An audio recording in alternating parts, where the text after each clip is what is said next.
असा असे असे फेकून सगळ्यांनी जेवण देत होते, कपडे देत होते मला जेवून आणि कपडे घेऊन मी येता आली आणि मला अशी म्हणजे प्रार्थना करून सगळ्यांनी उभी झाली तसं आणि मला आशीष भेटलं.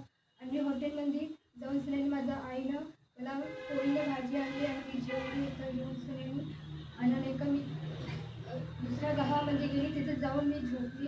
मला कसं तरी वाटत होतं, मी तिथे जाऊन झोपली. मग घरी गेली. घरी गेलं माझ्या बाबांनी मला बायबल दिली. माझे नाही का म्हणजे असं मी झोपलीच तास होती तर माझे केस घेऊन पकडले, तू ह्या पुस्तक फेक म्हणते, तू ह्या पुस्तक वाचू नको म्हणते, तू फेक म्हणते. मला असं बहुत त्रास मला असं हे होऊ देत नव्हते आणि असं नाही का हात पकडून सगळे असं हे ठेवत होते मला हसते जदा आणि मला बहुत परेशान करत होते. मला असं तिथं तू घराच्या बाहेर जा मला बोलवत होते. ते जे मला दिसत होते, मी हळद मागत होती, बांगड्या मागत होती, मी साडी हिरवी साडी मागत होती तर मला असे परेशान करत होते. मला बोलवत होते तू चाल, तुला मसनकुटीमध्ये चालायचं आहे, तुला आज तुला गाळायचं आहे, असे माझ्यासोबत असे ते व्यक्ती बोलत होते आणि असे मला दिसत होते भीती म्हणजे असं भीतीहून चालताना दिसत होते ते व्यक्ती मला आणि बहुत असते ज्यादा परेशान करत होते. आणि मी बायबल वाचत होती तर घरचे लोक तू मंत्र बोलतेस म्हणे म्हणून तू ठीक झाली म्हणे असे तसे बोलत होते, बहुत परेशान करत होते. तुझ्या जवळ नको राहू म्हणे, माझ्या नवऱ्याला म्हणत होते तुझ्या जवळ नको राहू म्हणे, तुला ते झोमन म्हणे म्हणजे तुला लागल म्हणे, आम्ही कुठून पैसे आणून म्हणे तुझ्यासाठी म्हणे, एक तर हिला पण पैसे लागतात म्हणे असे तसे बोलत होते. आणि माझ्या दूर सगळे लोक राहत होते आणि मला बहुत परेशान करत होते. आणि जो दिसत होतो मला तो हस्ते ज्यादा परेशान करत होता का तू चाल मसन कुठे. आणि माझं यक्षण पण झालं माझंवालं आणि हस्ते ज्यादा झालं का माझा चेहरा पुरा रोडावर पुरा चेहरा पडला, मी पुरी रक्तांवर झालते पुरी आणि मला काही होत नव्हतं का मी काय बोलत होती.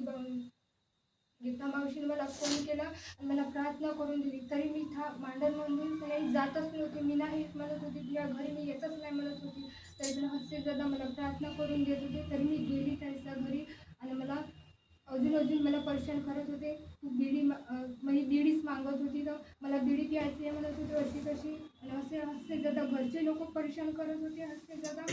आणि जे मला दिसत होते ते पण नाही का मला हस्ते दादा परेशान करायचे आणि चाल तुला मसेनकुटीत मला रोज परेशान करत होते, माझे केस पकडत होते आणि मला असे ज्यादा असं उठू देत नव्हते, असे परेशान. मला असं मी विश्वासी मुलगी होती, आज 2-3 वर्ष झाले मी विश्वासी मुलगी मी तर मी अशी प्रार्थना करत होती. तर मी अशी प्रार्थना करू मी तर मला असे पकडत होते, जे मला दिसत होते ते पकडत तू प्रार्थना नको करू, मला असे परेशान हस्ते ज्यादा करत होते. तरी मी हिंमत नाही हारली, ते प्रार्थना करत होती हस्ते ज्यादा. आणि घरचे लोक पण टॉर्चर करायचे, तू मंत्र बोलते म्हणे, तू असं हे बोलते ते बोलते, तरी विश्वास नाही करत नव्हते. आणि मला घरचे लोक पण परेशान करत होते. आणि जे व्यक्ती दिसत होते, जे माझ्या मागं लावले होते ते पण मला हस्ते दादा परेशान करत होते. मला काही समजत होतं का आता मी आत्महत्या करायची. तर मला माझ्या भावानं परमिशन दिली येते घरी येण्याची, मी घरी येता आणलं मला, तरी पण मी हस्ते दादा कोणाला आगोटत नव्हती. मला 4-5 लोक असे पकडत होते तरी पण कोणाला मी आगोटत नव्हती.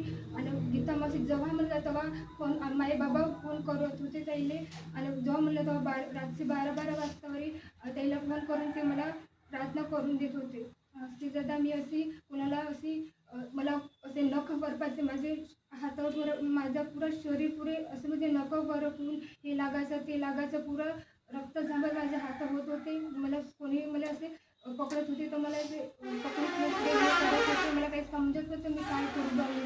मी धन्यवाद करतो का मी आज येतं जिवंत आहो. देवाचं धन्यवाद.